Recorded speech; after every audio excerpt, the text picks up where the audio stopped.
Since the fall of Geese Howard, the city of Southtown has never been the same. Its people have grown complacent, and once fearsome warriors roam the streets like stray dogs. And though his legacy remains here in my keeping, it does so with no heir apparent. If there are any left in Southtown with fangs that bite, with claws that tear, with the ruthlessness and undying spirit of a true warrior,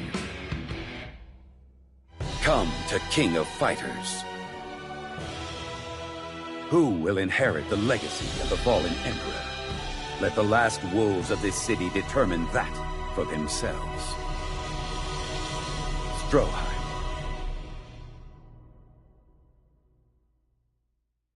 Preacher lived by a simple principle. Everything in life could be explained perfectly by science. And so her world was understandably turned upside down when she met a man who could summon hurricanes with his bare hands. Upon witnessing the impossible, Preacher began to walk the path of the martial artist, determined to bring phenomena such as these down to earth, ideally under a microscope. Preacher trained diligently under the Hurricane Man, but as time passed, she found her mind hungering for new mysteries. Hearing that a King of Fighters tournament was fast approaching, Preacher scrambles to join. What incredible new techniques await her discovery?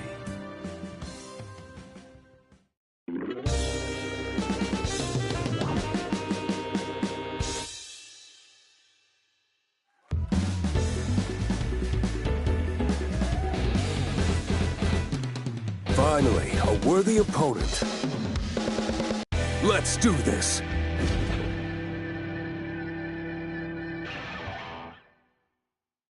Round 1.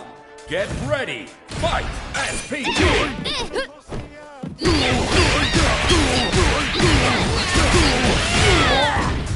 Turn it up.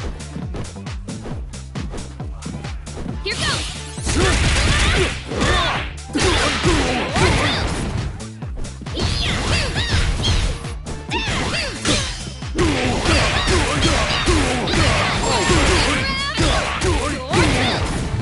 Amazing!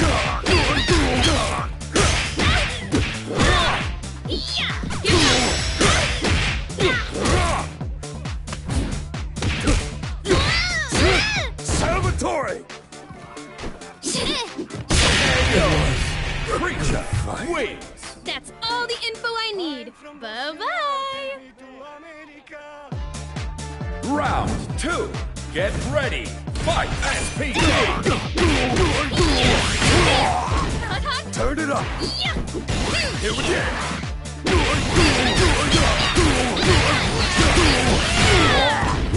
Amazing!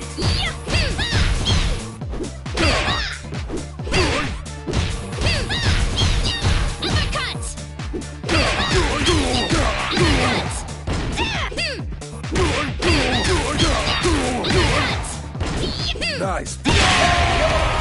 Perfect day! Preacher wins!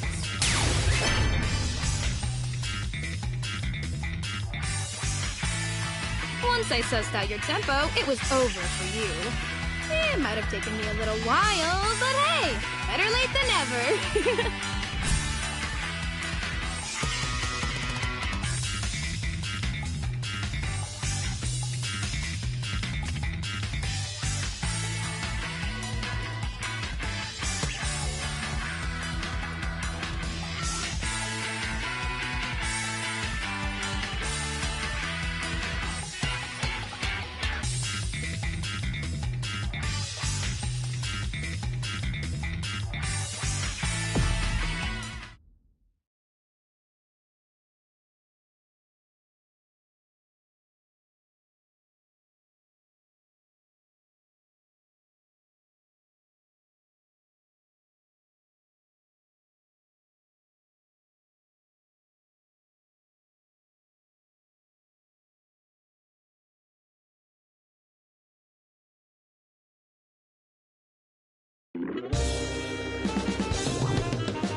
So you're the lucky one who gets to face me.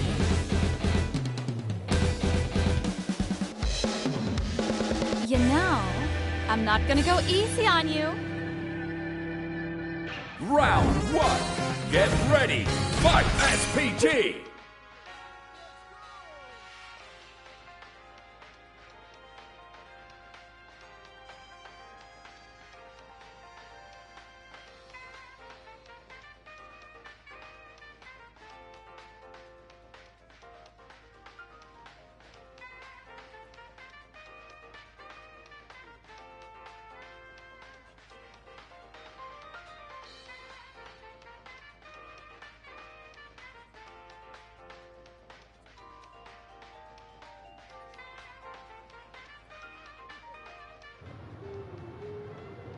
How about now? Can you hear me now?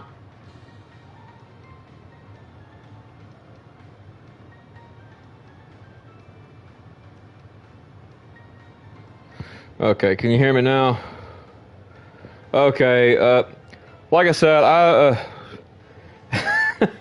so, anyways, it's been a while since I've been on here, so, yeah, welcome to the stream. I have had a miserable last couple of days.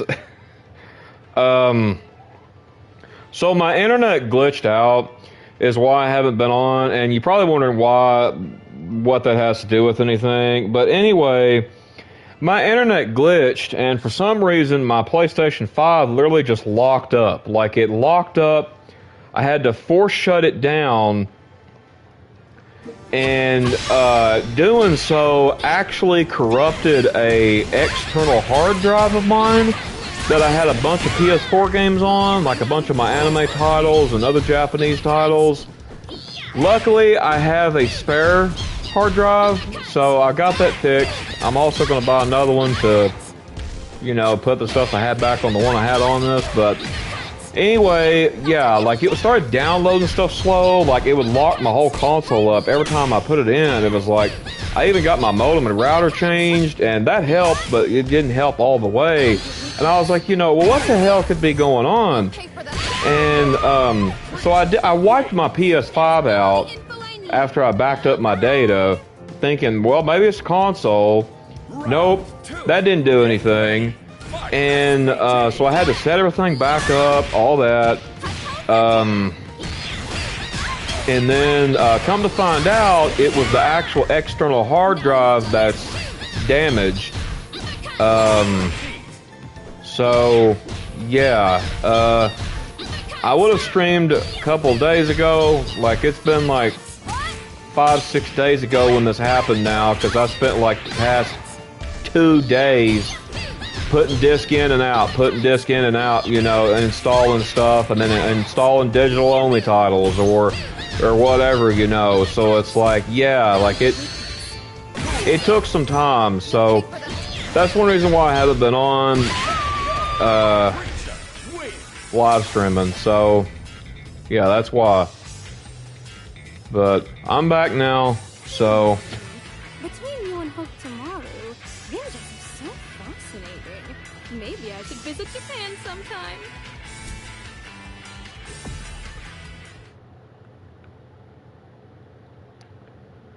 anyways, but yeah, we're playing Fist of Fury today.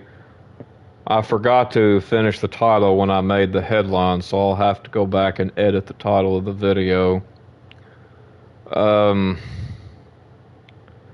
But I had to redo my tags on PS5 and all that jazz, you know. So I was originally going to go live at like 7, but it's almost 10 now, so I've been running late. Plus, I've been doing a lot of cleaning, all that.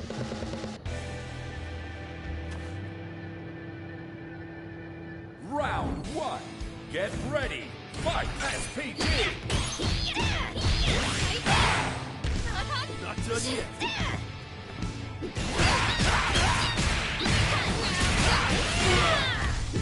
Close one.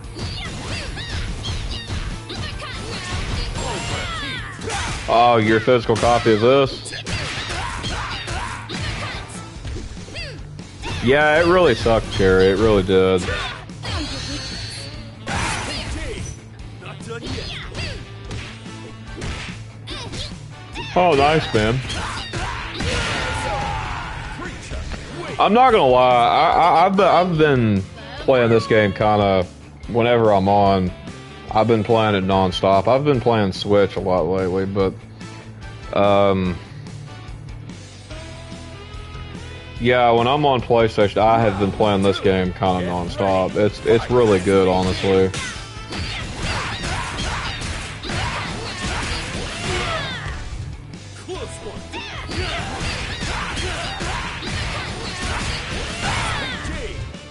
But anyway, there was actually some topics that I was going to talk about. I had plans to go live yesterday, but some stuff kind of happened, and I didn't get to go live yesterday, so sorry about that. But we're on the stream now, so we'll talk about it now. But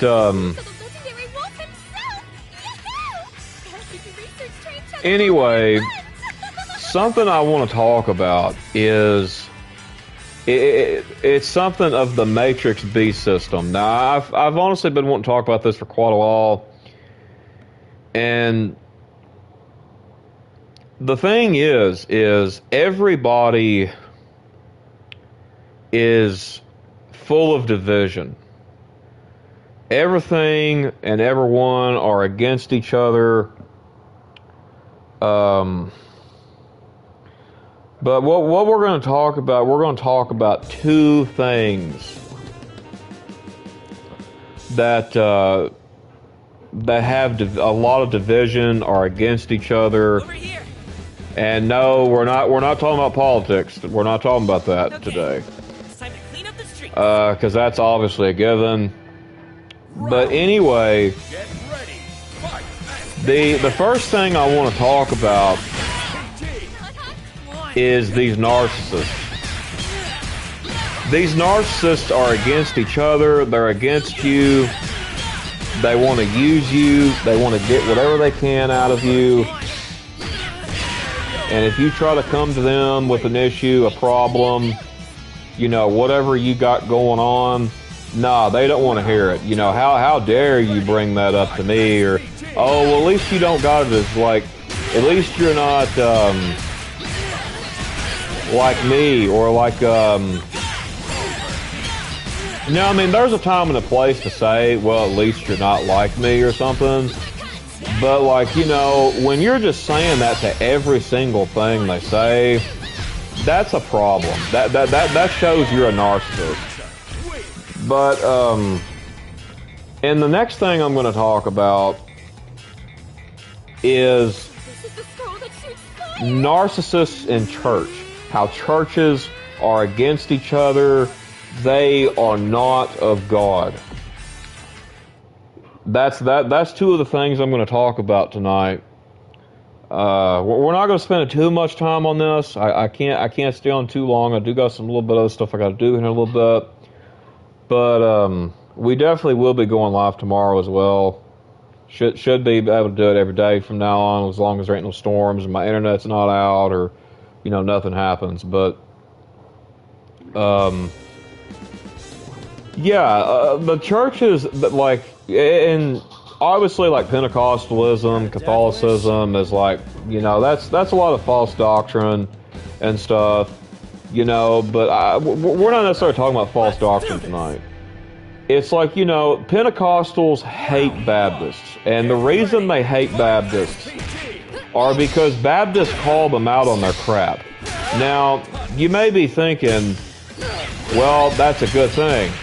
Well, yes, it is. However, Baptists are not without fault. They've got problems and issues too.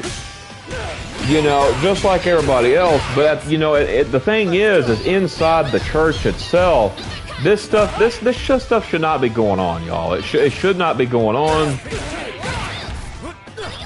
because, you know, you're called in a church to support those who need help, support those in the church, stuff like that. No, it's not about that no more, y'all. It's not. It's only about who has what. who has the most money? Get ready. Who's got the more fancier house and the fancier car? Who has the more high-paying jobs? Who has all the status? Stuff like that. That's what it boils down to. And that is not of God. That is of the Matrix beast system. Because all the stuff they are talking about that they idolize so greatly, it is of the Matrix beast system. Without the Matrix beast system, they would not have it. So it's like,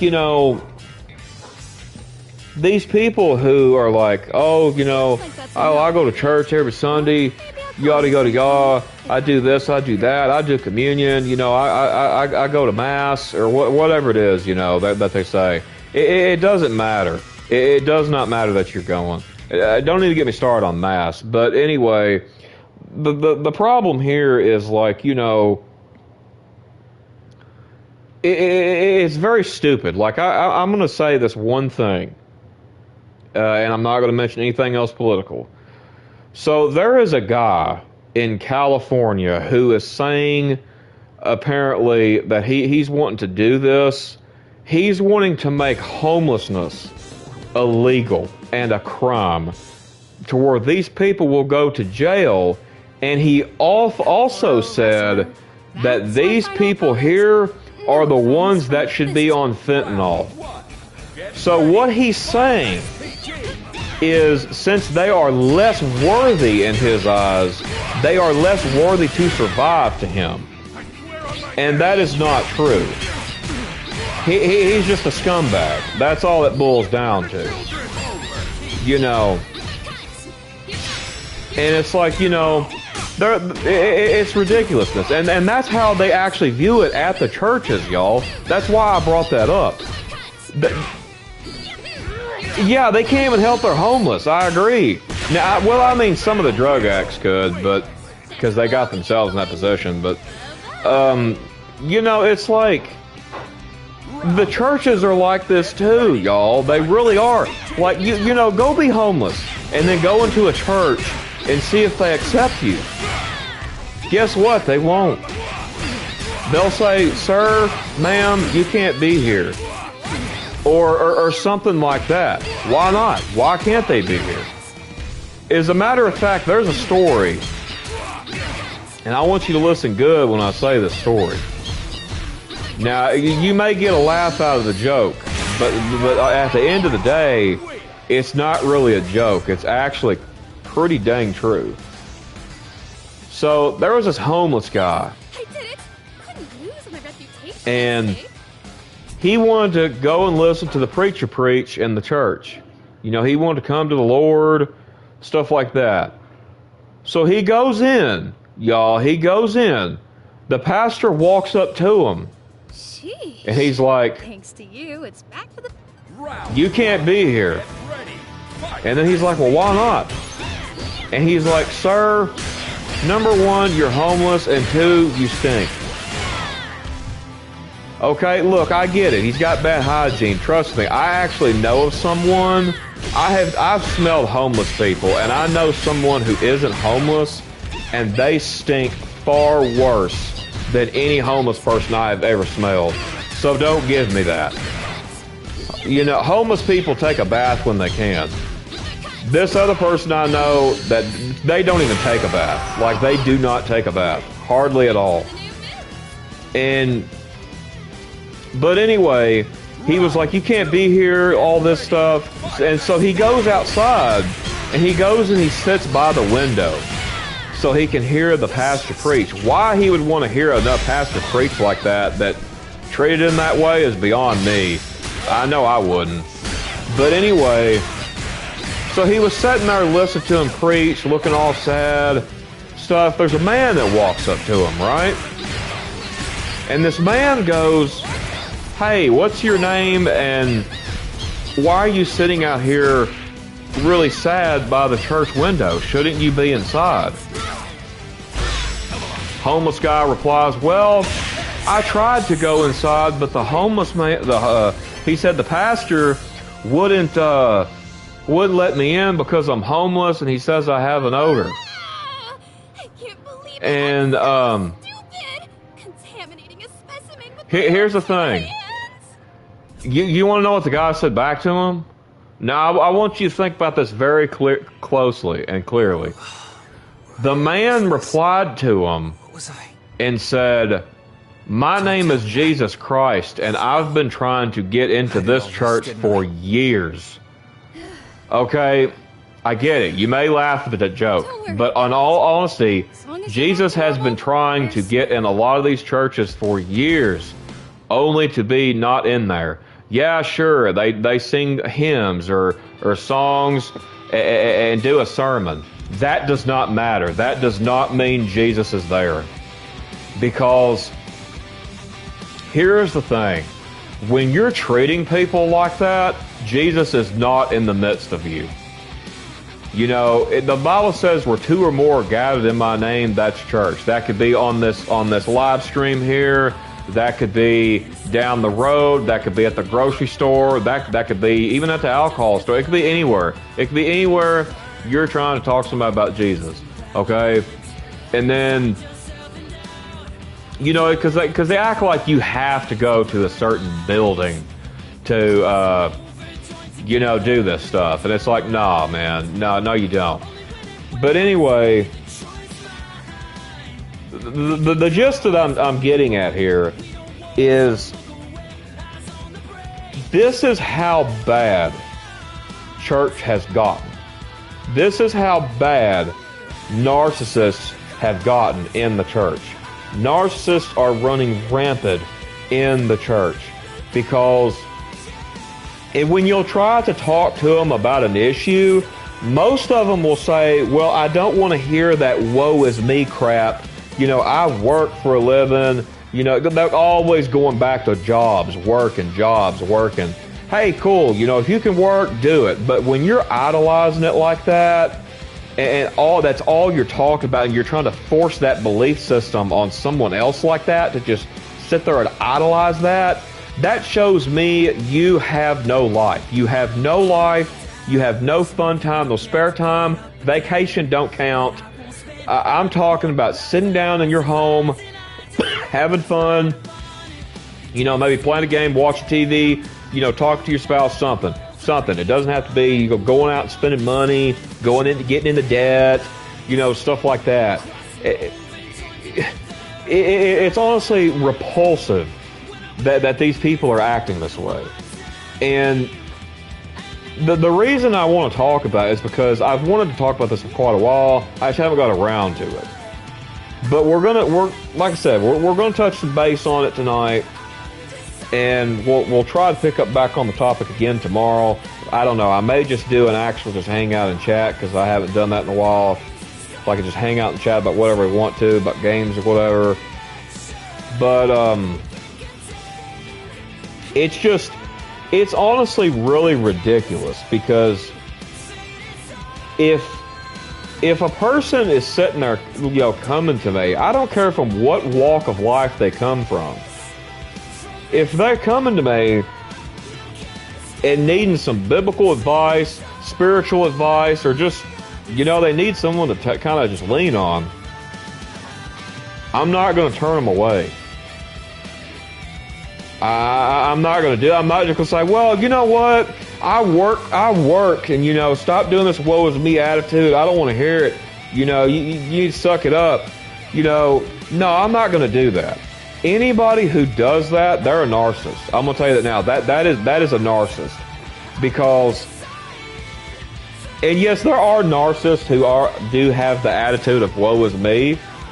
But here's the thing.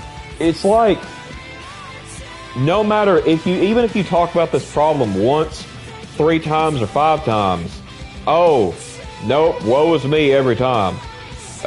You know, it's like it doesn't really matter. They do not want to hear it because I'll tell you what it is. Money is what makes them tick. What makes them happy. As far as like these middle class go, that's what makes them happy. That's all they care about. You take away their money, they literally have nothing. They have no life, nothing. All the people they know that are middle class will abandon them because they've lost the status, they've lost the job, they've lost the money, so therefore they would abandon them. Okay, it's very similar to like the Amish community, how they do shunning.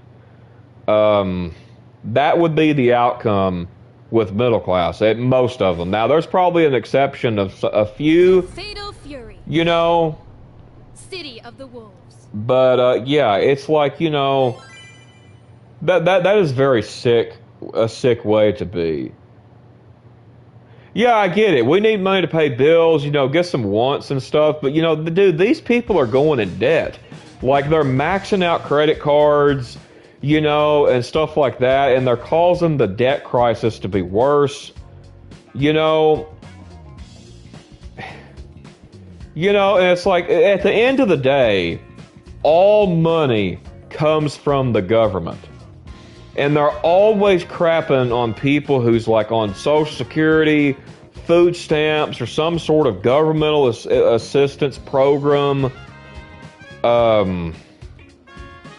You know, and you know, there's other places in the world, like, you know, in Asia or something, if you're on like their form of disability, you don't always got people shitting down your neck about oh, well, I work, you know, yada yada yada. No, that's an American issue. That is an American problem. I've not seen that anywhere else. Now, I mean, it probably is elsewhere to a T, but it's nowhere near as bad as America. Like, and this isn't like a S on America video, but it's like, you know, this is an American problem. Arcade. And the thing that I don't get is they value money this dang much that they actually believe they are superior to you because you have less than they do. Bro, there's like rich people who don't even act that way. Keanu Reeves don't act that way. You know how much money that guy's got? That guy is loaded. But he doesn't act that way. As a matter of fact, Keanu Reeves has even stated, and I've seen proof of it, he loves to eat with homeless and poor people. As a matter of fact, he says he prefers it to eat with those kinds of people because he says he has more meaningful conversation with people like that than he does with people that's like him. Like, as far as like the same status. Now that's saying something, y'all. That is saying a lot. But, you know, like a lot of people, like especially like I know like these voice actors and stuff in Japan, they're very nice to their fans and stuff. But, you know, even some of these people that's got a lot of money, more money than they do not act that way. But they're not sitting there like blaming the poor and be like, oh, well, you're on Social Security or food stamps or some sort of government assistance program and I'm paying for it. You know, they're not acting that way. You know, and the ones who are acting that way, they're the middle class. I haven't seen anybody other status act that way. Now, I mean, yeah, sure, there's some rich people, you know, who hate in politics, who hate food stamps, Social Security, stuff like that on both sides of the political spectrum, Democrat and Republican. You know, but I'm talking about like not somebody in government. Obviously, someone in government's going to hate you. Like the government's always hated poor people. Like that's not even going to change. Like as far as in America, they have always hated poor people. I don't know about anywhere else, but over here they've always hated poor people. But You have a younger sibling of your own, right, Terry? you know, it's like they just want to blame, like they want to place blame on someone. That's the problem. And you know, the way they're doing this stuff, that they are narcissists. They are complete and utter total narcissists. And as a matter of fact, I would even argue that a lot of them are covert narcissists. And covert narcissists are literally the worst type of narcissist. Like, if you hear anything in this video, hear this and hear it good. A covert narcissist, you will wish you were dead by the time you finish dealing with them. I do not say that lightly. I don't. I know that from experience. I've seen people talk about it. I've watched YouTube videos about it. I've read Reddit forums about it, Quora forums about it. This stuff is bad all around, all of it. It's all bad. Like,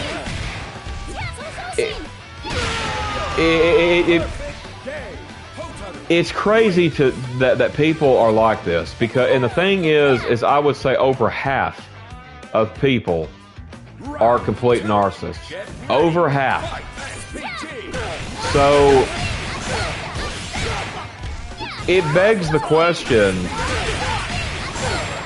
what's the solution? Well, the best solution is to ignore these narcissists. Ignore them. Because they're not putting food in your mouth. They aren't of a right mind. They've got a lot of mental baggage. You know, and I'm not saying all mental illness is bad, but that is bad. That mental illness is bad. You know, but it's like, you know, they got a lot of baggage, and they will try to tear and bring you down. That they see good joy in it. See, like, you know, you'll always hear like the saying, "Oh, well, everybody wants to see you fall." The thing is, not everybody wants to see that. Now, a lot of people, yes. The reason why, they're narcissists. Only a narcissist would want to see somebody fall like that. So it's like, yeah, there's still some good people left in the world, you know, but it's few and far between. And in my town, I'm gonna be honest, I don't know any. Like I talked to this one guy. He's like double my age. Like he's in his 60s, and we don't really like a lot of the same thing unless it's like a couple movies or something. But you know, he's autistic, and you know, he doesn't really have anybody in his life except his mom, like no friends or nothing. So, you know, I talk to him and stuff, you know, and I help him out with some food every now and then when I can, or you know, I'll talk to him and stuff, and you know, give him somebody to talk to, give him somebody to ride a bicycle with, you know, stuff like that.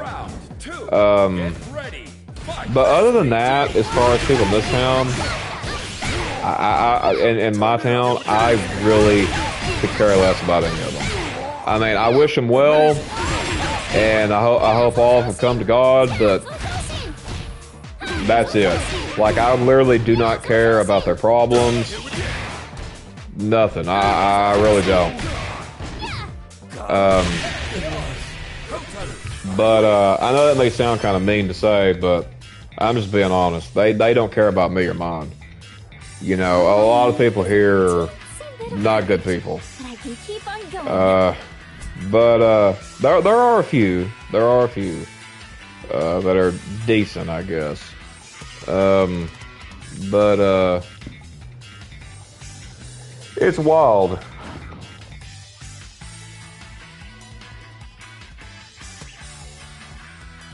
Anyway, it's honestly ridiculous, y'all. It really is.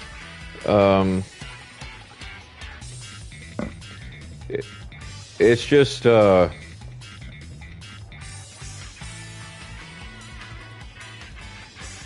I mean, it's just wild. It is wild that people are like this. It honestly really is. Like, you know, I'll tell you what. Now, I have seen the YouTube videos about this topic that I'm about to talk about a minute. But if you go on YouTube and type in, "I have no friends," you will see countless videos of men and women on YouTube doing a YouTube video crying about how they have nobody. Are some of these fake? Probably. But, you know, usually you can tell which is genuine and which is not. And there was this one woman I watched talk about it, and you could tell she was not faking this. She was really upset. She was crying her eyes out. You could tell she was not able to control her emotions on this topic, and she went into a lot of backstory and stuff, and you know, she said, like, a lot of people may say I'm faking this because a lot of people do, but she was talking about how she wasn't and stuff. And, you know, I really felt sorry for her. Like, when I watched her video, it made me cry, because a lot of the stuff she said, it really resonated with me. It really did. You know, and it's like, you know, these narcissists, though, they are able to manipulate person after person after person after person. You know, whether it's a man, a woman, they can manipulate them.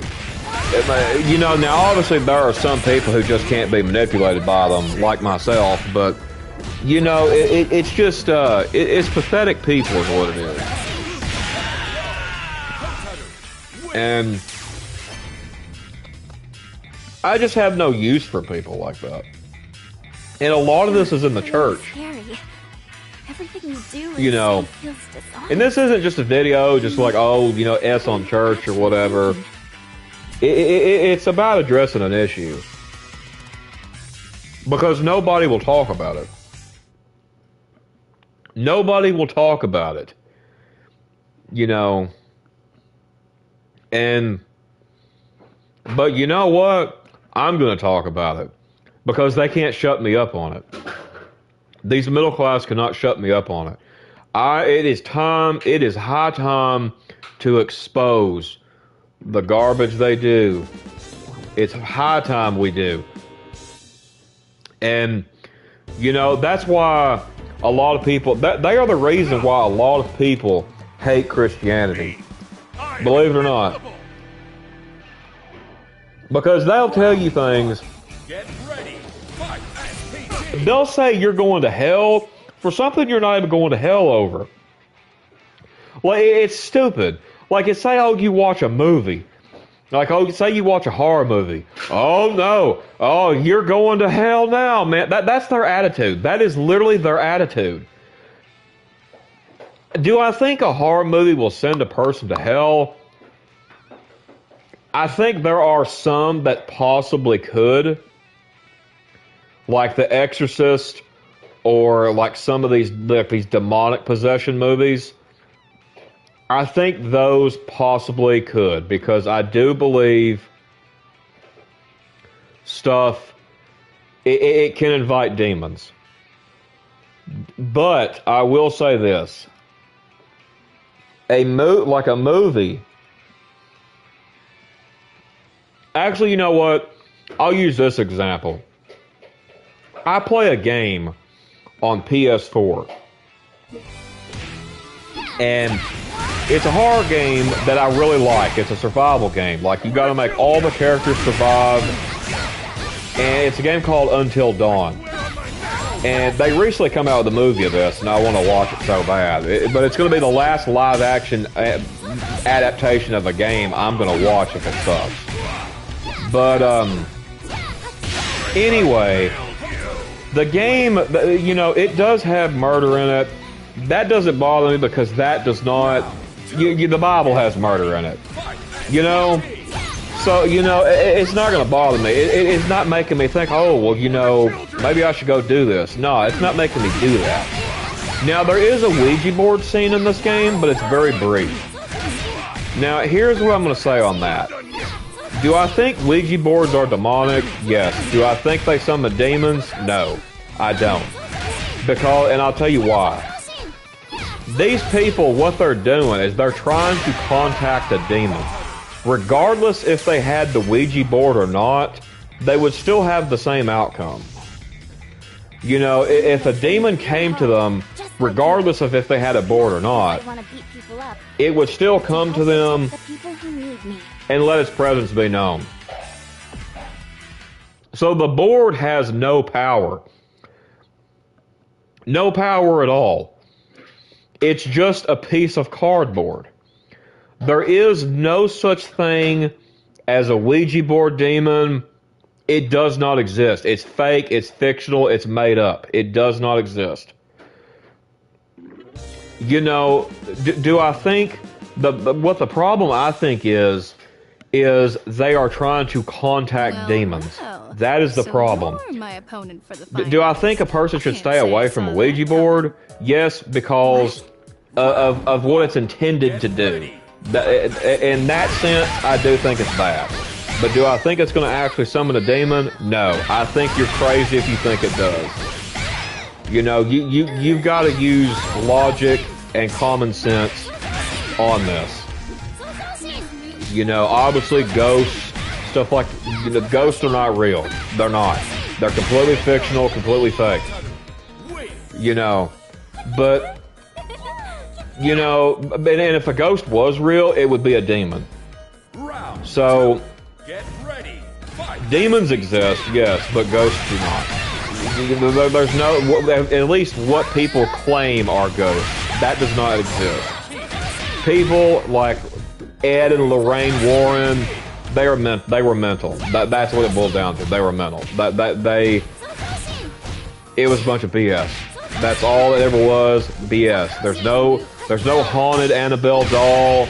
There's no haunted Robert the doll. There's no haunted Ouija board. It's BS. It's BS. It does not exist. You know, as a matter of fact, I would actually walk up to the Annabelle doll and I would say, you have no power. I would say that. I could say that confidently. You know why? Because nothing would happen. Nothing would honestly happen. You know, hell, the original Annabelle doll, y'all, was actually an old Raggedy Ann doll. Like, if you know anything about Andy and Raggedy Ann, that was something when I was a a lot before I was a kid, like 70s, 80s, maybe even a little bit before then. Like, I don't really know the time frame that came out, but I remember I had some of that stuff when I was a child, and that's just ridiculous. I mean, the demons do not occupy dolls. They do not occupy objects. Demons occupy one thing and one thing only: humans. Possibly an animal. That's it. They're not. That's it. They're not going to occupy an inanimate object, something that has no life in it, nothing. You know, and you'll also hear them say, like a lot of these middle-class Christians at church, they'll be like, oh, don't watch that. You'll summon demons out of the TV. Look, I'm going to be honest with you. There has been times I will watch something, and it'll be like, wow, I shouldn't have watched that. I need to ask for forgiveness, because I don't ever watch it again, y'all. I don't ever watch it again. But guess what? No demons came out of my television because I watched it. It's ridiculous. It's, you know, I mean, and this is not an argument to say demons cannot, you know, possess and, you know, and demons aren't real, because they do possess and they are real. But the way that a lot of these people act like, it is complete BS. It's complete BS. And they do not understand, I guess, demons being talked about within Scripture. They don't understand it. Because, look, I could tell you now, like, say, all of you who are watching, let's say we go back to the Salem witch trials, and say we took our flat screen TVs with us, and we started watching television. You want to know what happened? We would be burned at the stake for bringing an object like that, because they did not know what that object was, so therefore they would deem it as witchcraft. If they did not know what it was witchcraft to them. If it was foreign, it was witchcraft. That's the way they viewed it. So it's like, you know, in a way, that's still very alive and prominent today. Like, it's just you're not being burned at the stake for it, but in a sense, you're being mentally burned at the stake, just not physically. You know, and it's like that all that stuff is of the Matrix beast system, all of it. That is not what Christianity is about. That's not what church is about. You know, I mean, hey, if someone was watching The Exorcist and they was claiming to be a Christian, yes, I would say someone needs to have a talk with them. That movie there is probably one of the most demonicest movies ever written. That's a different story. Do I think it's going to summon demons out of your television? No, I don't. Do I think it could cause demonic possession or oppression? Yes, absolutely. But it's not summoning a demon from the TV, you know. Like, there was this one movie I watched when I was an atheist. It was a Rob Zombie film. And I do not like him, by the way. But anyway, it was basically about, they changed the story of how Jesus was born and made it to how the devil was born. When I watched that movie, even as an atheist, I looked at the person I watched it with and I said, wow, I'm going to hell. That's literally what I said, and I didn't even believe in that stuff. You know, because it was that bad of a movie. You know, if it's something like that, yes, I would say stay away from it. Now there obviously are things you got to stay away from, but you know, if you're watching or listening to a song that maybe says like the F word or the S word or something, you're not going to hell for that. That is ridiculous. Or if you're playing something or watching something that maybe has like a little bit of lewdness in it, or some cussing, or murder, or something like that, you're not going to go to hell for that. You know, that's just ridiculous. You know, so now, do I think that's all you should focus on? No, I don't. I think, you know, it can become a problem, you know, but, you know, you yourself and God know your convictions. You know the relationship with God. You know all that. So, but yeah, I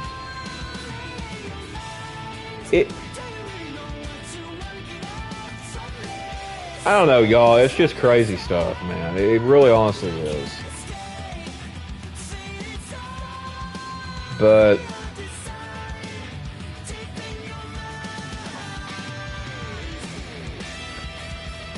it's just, sorry, I'm talking to my other Japanese friend on Discord, not Cherry like always, but I'm talking to another one. Anyway, yeah, it's just like,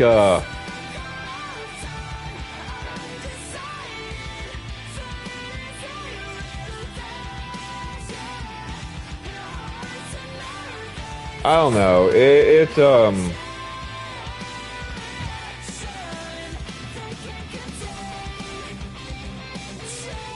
you're not a big fan of what?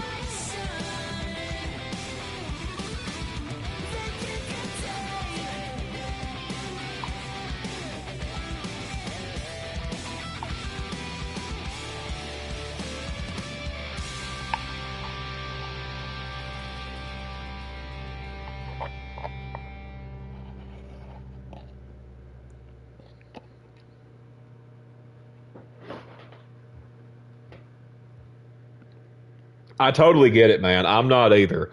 Like, I can literally list my horror movies on one hand. Resident Evil, I don't count as horror. Resident Evil is more action to me than horror. As far as horror movies go, I love Ringu. Basically, which the American version is The Ring. You know, Cherry can tell you more about Ringu than I could. She knows a lot about it. Obviously, because that's from where she's from. So, but I really love those movies. Those are really scary, just not demonic like scary, in my opinion. I like Saw. Saw, in my opinion, is the best horror franchise to ever exist. Because it's got positive messages in it, stuff that you can actually draw from Christianity. You know, stuff that, you know, it can really resonate with you. I do like, I don't like the movies, but I do like the games. Silent Hill. I love the Silent Hill games. I'm a huge fan of those. Cannot wait till the new Silent Hill comes out because I've been waiting on a game like that one's coming out like that. Anyway, and then I like Nightmare on Elm Street, which is Freddy Krueger. That's literally it. I do not like all that horror stuff. I think it's really bad. And when I don't even watch Nightmare on Elm Street all the time. You know, but it's just yeah, it's like, you know, at the same time, you know, I don't sit there and focus on that all the time. Yeah, Freddy's a classic, man. Freddy Krueger has always scared me as a child. And to be honest, I'm not gonna lie, he kind of still does. You know, and but yeah, but in my opinion, the one out of the ones I named, Saw is the best. Saw will always be the best horror franchise to me. It's very symbolic for me. It means a lot to me. But yeah, anyway, it's just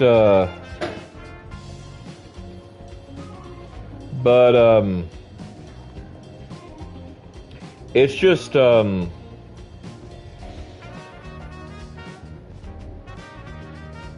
it's just a fantastic franchise. But anyway, you know, but at the same time,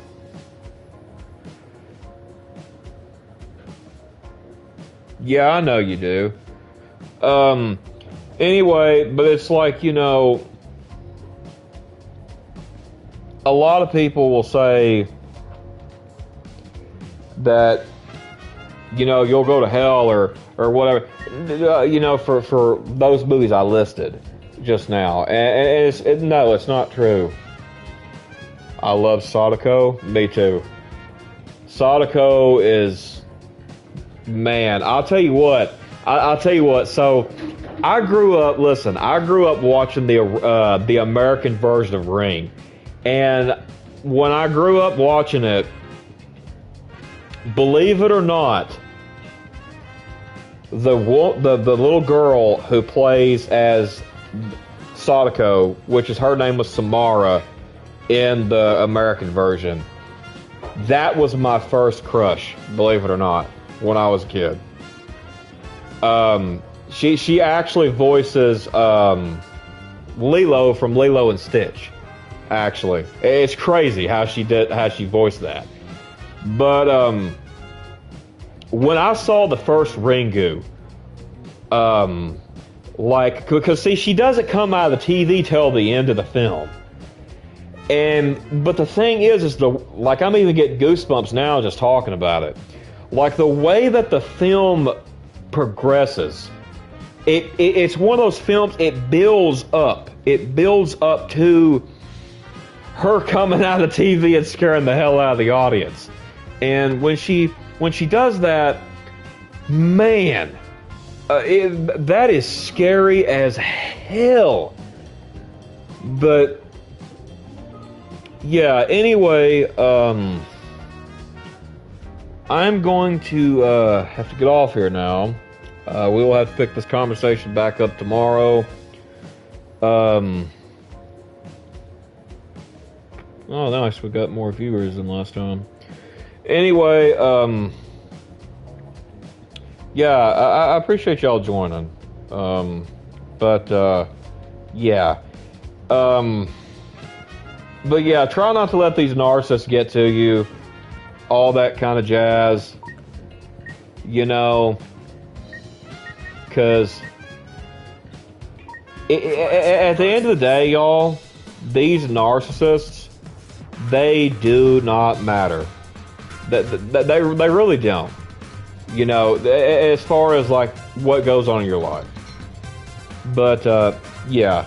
Anyway, I'm gonna end this one here. So, God bless you all. Yeah, I'll message you, Cherry. And I will see y'all in the next one. Sorry, I've not been on in a while. I've had a lot going on with that freaking hard drive and all that mess. So, but yeah, I'm gonna end this one here. So, I will see you all in the next one. Peace.